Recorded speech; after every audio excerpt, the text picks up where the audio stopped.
no parecía ser alguien que marcaría la historia. Dwight Lyman Moody nació en 1837 en Northfield, Massachusetts, en una familia grande y pobre. Su padre, alcohólico, murió cuando Moody tenía solo 4 años. Su madre, ahora viuda y con 9 hijos, luchaba por alimentar la casa. Dwight creció en el campo, sin lujos, sin acceso a escuelas de prestigio, sin perspectiva de futuro a los ojos de los hombres. Desde temprana edad tuvo que trabajar duro. Cuando aún era adolescente, se fue a Boston a vivir con su tío y trabajó como vendedor de zapatos. Pero había algo en él que llamaba la atención: energía, carisma, osadía. No temía hablar con nadie, aunque no estaba instruido. Era directo, intenso y con un sentido de urgencia que parecía no caber en su cuerpo delgado. Fue en Boston donde alguien lo invitó a una clase de escuela dominical. Moody, con su estilo sencillo y su hablar popular, no encajaba en los círculos religiosos tradicionales, pero fue allí, en ese pequeño grupo, donde comenzó a arder la llama. El maestro de la escuela dominical, Edward Kimball, no se rindió con Moody. Lo siguió hasta la tienda de zapatos y entre los zapatos apilados le habló del amor de Cristo. Moody lo escuchó y en ese lugar sencillo entregó su vida a Jesús. Pero su conversión no fue un simple evento emocional, fue una ruptura con el mundo. Cuando decidió seguir a Cristo, lo hizo con todo lo que tenía, y aunque aún era un joven inexperto, ya decía con osadía: si este mundo aún no ha visto lo que Dios puede hacer con un hombre totalmente consagrado a Él, yo quiero ser ese hombre. Era solo el comienzo. Moody se había rendido a Cristo, pero no era de los que se quedaban al margen. Había algo en él que no permitía descanso. No tenía teología formal, hablaba con un acento marcado, cometía errores gramaticales al predicar, pero tenía una autoridad que no se explicaba por los diplomas. Cuando se mudó a Chicago, intentó ingresar como miembro de una iglesia local, pero los líderes lo reprobaron. No sabía citar versículos correctamente, ni podía articular respuestas teológicas. Lo consideraban despreparado. Pero lo que los religiosos no veían, Dios ya lo había elegido. Moody se sintió resentido, volvió a las calles. Comenzó con niños pobres y huérfanos, muchos sin zapatos ni refugio. Los reunía donde podía, en chozas, en depósitos abandonados, a veces hasta en medio de la calle. En poco tiempo, su escuela dominical comenzó a traer a cientos. La noticia se extendió. Incluso Abraham Lincoln visitó esa escuela improvisada, donde un predicador sin estudios hablaba con fervor sobre la cruz de Cristo. Pero Moody quería más, no solo números, quería poder. Veía iglesias muertas, creyentes apáticos y clamaba por algo que aún no conocía. Fue entonces cuando 2 mujeres metodistas, Auntie Tuck y la señora Snow, comenzaron a orar por él. Decían: estamos orando para que recibas el bautismo del Espíritu Santo. Al principio, Moody encontraba eso extraño, incluso ofensivo, pero poco a poco comenzó a desear lo que ellas tenían, una unción que trascendía la razón. Comenzó a buscar, oraba con intensidad, ayunaba, suplicaba. Se cuenta que un día, caminando por las calles de Nueva York, el cielo pareció abrirse. Moody fue tomado por una alegría tan arrolladora, tan sobrenatural, que tuvo que entrar a toda prisa en la casa de un amigo y pedir: Señor, detén tu mano, ya no aguanto más. Decía que no predicó nada nuevo después de eso, pero ahora, cuando hablaba, miles se rendían a Cristo. Era como si sus palabras llevaran fuego. Desde ese punto en adelante, Moody comenzó a ver conversiones masivas, sanaciones de enfermedades, reconciliaciones imposibles. En un culto, un hombre lloraba sin control antes de que Moody terminara la lectura bíblica. En otro, una joven muda desde la infancia comenzó a entonar cantos espontáneos después de un momento de oración silenciosa. Se dice, y muchos repiten hasta hoy, que hubo un culto en el que nadie podía mantenerse de pie. Todos estaban arrodillados, postrados, como si una mano invisible los hubiera tocado. Moody no buscaba espectáculo, no gritaba, no hacía trucos, pero cuando oraba, algo cambiaba en el aire. Sus compañeros decían que parecía llevar un peso espiritual al entrar en una sala. No un peso opresivo, sino un sentido de la eternidad que hacía que incluso los descreídos guardaban silencio. Audaz, intrépido y ahora lleno del Espíritu Santo, comenzó a viajar por Estados Unidos y Europa. Reunía multitudes de 20-30 mil personas, no usaba micrófono, no lo necesitaba. Su voz llevaba convicción y su corazón un amor feroz por las almas. Y este poder no venía de la fama ni del esfuerzo, venía de un lugar secreto, de rodillas. Moody se hizo conocido por su osadía en público, pero lo que pocos sabían, y aquellos que lo sabían atestiguaban con reverencia, es que era aún más intenso cuando nadie lo veía. La fuerza de sus mensajes, el impacto de sus palabras y la unción evidente que llevaba provenían del lugar donde el escenario no llegaba, su cuarto de oración. No era un teólogo refinado, nunca asistió a un seminario, apenas sabía escribir cartas al principio de su vida, pero era un hombre que conocía a Dios de verdad. Muchas veces, antes de grandes cruzadas, se encerraba durante horas. En otros días desaparecía durante 2 o 3 días enteros, orando, llorando, buscando el rostro de Dios. A veces salía de esos momentos en absoluto silencio. Sus asistentes lo sabían. Moody había hablado con Dios, y Dios había hablado con Moody. Wright Torrey, uno de sus colaboradores más cercanos, solía decir que la razón por la cual Dios usó a Dwight Lyman Moody era porque era un hombre de oración. No oración mecánica, sino oración ferviente, agonizante. Torrey contó que, en un viaje en tren, Moody se quedó callado durante horas. Cuando llegó al destino, solo dijo, «Estuve en oración todo el tiempo», y justo después, esa ciudad experimentó un mover espiritual sin precedentes. Había algo misterioso en esa relación entre Moody y el Espíritu Santo, un vínculo cultivado con lágrimas y silencio. En cierta ocasión, al predicar en Londres, testigos dijeron que la atmósfera en el salón cambió por completo, sin música, sin apelaciones emocionales. Era solo Moody leyendo la palabra, pero los corazones comenzaron a doblarse, los hombres a llorar, e incluso los líderes de la iglesia anglicana cayeron de rodillas pidiendo misericordia. Y había más. Se dice, aunque nadie lo haya registrado con precisión, que en algunas noches Moody era visto caminando solo por los pasillos o incluso por las calles de madrugada, orando con la Biblia abierta en su pecho, hablando con Dios en voz baja. Otros dicen que él escribía los nombres de las personas perdidas en hojas y las dejaba sobre la almohada para orar por ellas durante la noche. Nunca predicaba sin antes orar largamente. Nunca tomaba una decisión ministerial sin consultar al Señor. Nunca confiaba en los métodos. Su ministerio se alimentaba de fe, ayuno y lágrimas, y por eso su trabajo no solo era eficaz, sino eterno. Muchos evangelistas impactan por un tiempo. Moody impactaba por generaciones. Y el secreto estaba allí, en ese lugar secreto donde nadie veía, pero todo el cielo observaba. Después de su experiencia con el Espíritu Santo en las calles de Nueva York, Moody nunca volvió a ser el mismo. No porque se hubiera vuelto más elocuente, sino porque ahora sus palabras llevaban un peso que tocaba la eternidad. Era como si el cielo acompañara cada sílaba con una autoridad invisible. Donde quiera que predicara, algo sucedía, y no solo conversiones. Muchos de los que lo escucharon atestiguaron manifestaciones que desafiaban la explicación natural.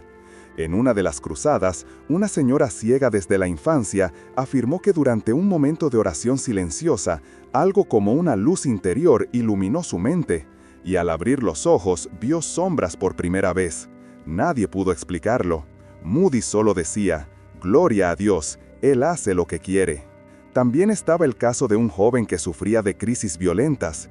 El diagnóstico de la época lo llamaba poseído por un espíritu de locura. Al final de una predicación, él cayó al suelo convulsionando, gritando, y todos retrocedieron. Moody se acercó en silencio, se arrodilló a su lado y oró con simplicidad, pero con autoridad. Después de unos minutos, el joven se calmó. Nunca más tuvo ataques. El joven comenzó a llevar una Biblia en el bolsillo y se convirtió en evangelista en el interior de Tennessee. No era raro también ver personas llorando incluso antes de que Moody comenzara a predicar. Abría la Biblia, leía un versículo y ya había quien se arrodillaba entre los bancos. En Londres, durante una campaña, los responsables del lugar dijeron que el auditorio temblaba, no físicamente, sino espiritualmente, como si hubiera una presencia tan densa que el silencio del ambiente fuera más fuerte que cualquier grito. Y decían aún, aunque no registrado, que una vez en Dublín, un hombre escéptico entró burlándose de la predicación, se sentó en el fondo y cuchicheaba con los amigos haciendo bromas, pero al final estaba postrado en el suelo pidiendo que alguien orara con él. Cuando le preguntaron qué había sucedido, él solo respondió: «No fue lo que él dijo, fue lo que yo sentí». Moody no hacía espectáculo con eso, nunca llamaba a esos momentos de curación o milagro de manera pública. Tenía un gran temor de desviar la gloria de Dios. No quería seguidores, quería almas salvadas. Siempre decía, si la cruz no es el centro, entonces todo lo que hacemos es vanidad. Pero aún así, lo sobrenatural lo seguía como una sombra silenciosa, como un sello que Dios ponía sobre todo lo que hacía. Y para Moody, esto era solo el cumplimiento de la promesa. Y estos signos seguirán a los que crean. Las campañas evangelísticas de D.L. Moody parecían, a primera vista, eventos bien organizados, predicaciones sencillas, música congregacional, multitudes atentas, pero quienes solo veían lo que ocurría en los escenarios no tenían idea de lo que pasaba tras bambalinas. El secreto no estaba en los panfletos ni en la estrategia de comunicación. El secreto estaba en las rodillas dobladas. Antes de cada cruzada, Moody convocaba a un pequeño grupo de intercesores. En algunos casos, ni siquiera necesitaba pedir. Eran creyentes, muchas veces anónimos, que sentían en el espíritu que algo grande estaba por ocurrir. En Liverpool, por ejemplo, un grupo de señoras metodistas se reunió durante semanas antes de la llegada de Moody. Ayunaban durante el día y oraban hasta la madrugada. Un pastor local testificó: ellas oraban como si estuvieran en guerra. Cuando Moody finalmente subió al púlpito en esa ciudad, apenas pudo terminar la introducción del sermón. Las personas comenzaron a llorar. Los hombres adultos se inclinaban tocados por una convicción de pecado que solo el Espíritu puede producir. Tuvo que interrumpir la predicación y llamar a los obreros para atender a los quebrantados. Y al final del culto, los intercesores ni siquiera estaban en el auditorio, seguían orando en el sótano de la iglesia. Rory, quien acompañó a Moody por muchos años, contó que no había lugar a donde él fuera que no pidiera oración. Cierta vez, en una ciudad de Estados Unidos, Torrey lo encontró en completo silencio dentro de una habitación. Moody solo susurró: «No podemos predicar esta noche sin cobertura, ora». Permanecieron allí por horas sin palabras, solo doblados delante de Dios. Esa noche, más de 300 personas entregaron sus vidas a Cristo. Dicen que Moody llevaba una lista con los nombres de las personas por las que oraba todos los días. Y más, hay relatos de que algunas de esas personas solo se convirtieron después de la muerte de Moody, como si las oraciones que él hizo siguieran resonando en el mundo espiritual. Una de esas conversiones póstumas fue la de un abogado de Chicago, incluso declarado, que se rindió al Evangelio 2 años después del fallecimiento de Moody, al encontrar una carta escrita por él, llena de amor, intercesión y promesas de que la gracia alcanzaría a su debido tiempo. En otra ocasión, en la ciudad de Bristol, Inglaterra, las iglesias locales se unieron en 40 días de oración antes de la llegada de Moody. Sin saberlo, al llegar, él afirmó: «Algo está diferente aquí, hay fuego en esta ciudad». En la primera noche, sin mucha preparación, predicó ante una multitud silenciosa, y cuando hizo el llamado, cerca de 2000 personas se levantaron llorando. Algunos afirmaban que toda la ciudad parecía respirar oración. Moody sabía que la oración no era un apoyo al ministerio, era la columna vertebral. Sin ella, se negaba a subir al púlpito. Y fue esa convicción la que hizo que por donde pasaba, las ciudades no solo veían reuniones, sino que experimentaban avivamientos. D.L. Moody no estaba interesado en construir un imperio personal, nunca quiso fama ni tampoco confort, sino que entendía que el Evangelio necesitaba continuidad. Por eso, mientras veía a miles rendirse a Cristo en las cruzadas, también veía con ojos espirituales lo que vendría después y comenzó a plantar para el futuro. Fue así que nació lo que hoy se conoce como el Moody Bible Institute, una escuela bíblica creada para entrenar evangelistas, misioneros y maestros de la palabra. La idea era simple pero audaz: formar hombres y mujeres que, al igual que él, no necesariamente tuvieran títulos académicos, pero que llevaran poder espiritual, pasión por las almas y una vida de oración auténtica. Él creía firmemente que el ministerio no estaba reservado para los intelectuales, sino para los consagrados. Decía con frecuencia: es mejor un hombre lleno del Espíritu Santo que una sala llena de sabiduría humana. Moody también fundó dos escuelas más, la Northfield Seminary for Young Women y la Mount Hermon School for Boys, ambas en el interior de Massachusetts. Quería que los jóvenes, especialmente los pobres y sin acceso a educación, tuvieran la oportunidad no solo de aprender, sino de vivir bajo principios bíblicos. En esas escuelas, el día comenzaba con oración y lectura de la palabra. Los maestros eran elegidos no solo por su calificación, sino por su carácter. Estas instituciones formaron generaciones. Muchos de los líderes misioneros del siglo XX pasaron por ellas, directa o indirectamente influenciados por Moody. Algunos se fueron a África, otros a China, y hubo los que se quedaron en los Estados Unidos evangelizando las regiones más remotas, todos llevando el mismo ADN: osadía, simplicidad y dependencia total de Dios. Moody también organizó conferencias anuales que reunían a líderes cristianos de diferentes denominaciones. En una época en que el sectarismo era intenso, él insistía en que el enfoque debía ser Cristo y no las etiquetas. En esas conferencias oraban juntos, ayunaban juntos, buscaban el derramamiento del Espíritu.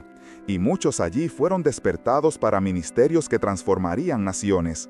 Se dice que una de las mayores alegrías de Moody era ver a jóvenes asumir el púlpito, temblando pero llenos de fe. Él se quedaba en el fondo del salón orando por ellos. Nunca los presionaba, solo los animaba con frases como: «Deja que Dios hable a través de ti». Y cuando veía al pueblo tocado, sus ojos se llenaban de lágrimas. A pesar de todas estas obras visibles, Moody nunca quiso que su nombre fuera el centro. Decía: «Cuando muera, no escriban mucho sobre mí, escriban sobre mi Salvador». Pero es imposible hablar de tantas vidas transformadas, tantas iglesias despertadas, tantos ministerios nacidos y no reconocer que él sembró semillas que aún hoy florecen. Y todo esto comenzó con un hombre que no terminó la educación básica, pero que terminó su vida como un padre espiritual de multitudes. En los últimos años de su vida, Dwight Lyman Moody sabía que el tiempo se acercaba. No porque estuviera en decadencia espiritual, al contrario, su alma parecía aún más viva, sino porque su cuerpo comenzaba a dar señales de agotamiento. Años viajando, predicando ante multitudes, aconsejando, orando, cargando el peso de la responsabilidad de escuelas y ministerios. Todo esto comenzaba a cobrarle un precio físico, pero aún así no se detenía. Era como una vela que, al acercarse al final, arde aún más intensamente. En 1899, pocos meses antes de morir, Moody predicó lo que sería su última gran cruzada en Kansas City. Ya con dificultades para respirar, necesitaba sentarse gran parte del tiempo. Sus amigos insistieron para que cancelara la agenda, pero él respondió con la serenidad de quien ya veía más allá de esta vida. «Si el Señor me llamó a predicar, entonces Él me sostendrá hasta el final». Y Él lo sostuvo. Esa noche, Moody predicó sobre el cielo, no como un concepto teológico, sino como un lugar real. Dijo: «Pronto irán que D.L. Moody ha muerto. No lo crean, en ese momento estaré más vivo que nunca». La multitud quedó en silencio. Algunos lloraban, otros lo miraban fijamente, como si supieran que estaban frente a un hombre que ya tenía un pie en la eternidad. Al final del mensaje, nadie se movió. Moody no hizo un llamado, no fue necesario. Cientos se levantaron por su cuenta y se acercaron, algunos se arrodillaron. Era como si Dios estuviera recogiendo frutos maduros, uno a uno. Después de eso, su salud empeoró rápidamente. Regresó a su ciudad natal, Northfield, estuvo rodeado de su familia, de sus libros, de sus alumnos, pero aún postrado, debilitado, seguía orando intensamente. Recibía jóvenes en su habitación, les daba consejos, lloraba con los que lloraban. En sus últimas semanas, leía la Biblia como quien lee una carta de despedida escrita por un amigo muy cercano. En su lecho de muerte, con la respiración débil, Moody comenzó a murmurar palabras. Sus hijos alrededor de la cama se acercaron para escuchar. Repetía: «La tierra se está retirando, el cielo se está abriendo. Si esta es la muerte, entonces es dulce». Y después de una breve pausa, con una sonrisa ligera en los labios, dijo sus últimas palabras: «Dios me está llamando». Así partió Dwight Lyman Moody el 22 de diciembre de 1899, sin alarde, sin miedo, con paz, con la certeza de que su carrera estaba completa y su fe guardada. Pero aunque el hombre murió, la llama que encendió continuó ardiendo. Dwight Lyman Moody fue enterrado en lo alto de una colina en Northfield, mirando el valle donde tanto oró y enseñó. Su tumba es simple, sin mármoles extravagantes, sin inscripciones gloriosas, solo su nombre, las fechas de nacimiento y muerte y una frase de la Escritura: «Aquel que hace la voluntad de Dios permanece para siempre». Pero lo que nadie pudo enterrar ese día fue el impacto de su vida, porque sorprendentemente los frutos siguieron apareciendo incluso después de su partida. Hay registros de hombres y mujeres que se convirtieron al leer sermones transcritos de Moody años después de su muerte. Otros se rindieron al Evangelio al escuchar grabaciones rudimentarias de su voz captadas por equipos primitivos de sonido de la época. Dicen que una de esas grabaciones llegó a manos de un misionero escocés en Uganda y que al escucharla se puso a llorar, sintiendo como si el propio Espíritu Santo lo estuviera confrontando. Y hay testimonios aún más curiosos. Se cuenta que en Chicago, un viejo cofre fue abierto por un sobrino distante de Moody décadas después de su fallecimiento. Dentro había cartas, listas de oración y billetes escritos a mano. Uno de ellos traía más de 100 nombres. Eran personas por las que Moody había intercedido fervorosamente. Al lado de cada nombre, una anotación, la mayoría con la palabra «salvado». Alrededor de 20 nombres aún estaban marcados con la expresión «aún no». Y aquí está el asombro. Años después, se confirmó que prácticamente todos esos también se habían convertido. Algunos se convirtieron en pastores, otros en misioneros, y al menos uno de ellos en un predicador callejero en Nueva York. Era como si las oraciones de Moody hubieran atravesado los límites de la existencia misma, continuando obrando milagros en el tiempo de Dios. Se dice, aunque sin registro oficial, que una pareja sin hijos encontró un viejo libro de Moody en un estante de una tienda de segunda mano. Al leerlo juntos, algo despertó en sus corazones. Se reconciliaron con Cristo y poco después adoptaron 3 niños. Más tarde, uno de esos niños se convertiría en profesor en el propio instituto bíblico fundado por Moody. Estas historias transmitidas de boca en boca tienen un aire casi legendario, pero nadie las ignora. Al contrario, son tratadas con respeto, como el eco de la esencia de un hombre cuya vida estuvo tan sumergida en Dios que hasta su memoria seguía convirtiendo almas. El Instituto Moody sigue, hasta el día de hoy, formando líderes. Sus libros aún se leen, sus sermones aún se estudian, y en cada historia como estas siempre hay un punto en común. El nombre de Moody no es el más exaltado, Cristo lo es. Y así es como él habría querido. Dwight Lyman Moody no solo dejó un ministerio, plantó una semilla que germinaría a lo largo de todo el siglo XX, alimentando avivamientos, movimientos de oración y una ola de valentía en el testimonio cristiano. Billy Graham, uno de los evangelistas más influyentes de la historia moderna, confesó abiertamente su admiración por Moody. Para Graham, Moody fue un ejemplo claro de que no se necesitan grandes títulos ni una oratoria refinada para impactar al mundo, sino una vida rendida y llena del Espíritu Santo. Graham decía: «Si todos tuvieran el fuego que Moody tenía, no habría rincón en este planeta que no fuera alcanzado». A.W. Tozer, otro gigante de la fe, también reconoció en Moody el ejemplo de la dependencia total de Dios, de la simplicidad del Evangelio y del poder de la oración. Para Tozer, Moody enseñó que el mayor tesoro del cristiano es el lugar secreto de comunión con Dios, mucho más que los discursos o los planes ministeriales. Muchos de los líderes que pasaron por el Moody Bible Institute llevaron esa llama a las misiones en todo el mundo. No se apoyaban en estrategias humanas, sino que buscaban el poder del Espíritu Santo para sanar, liberar y transformar. Y en tiempos de persecución, esas historias de fe inspiradas en Moody se contaban como testimonio de que Dios aún obra señales y maravillas.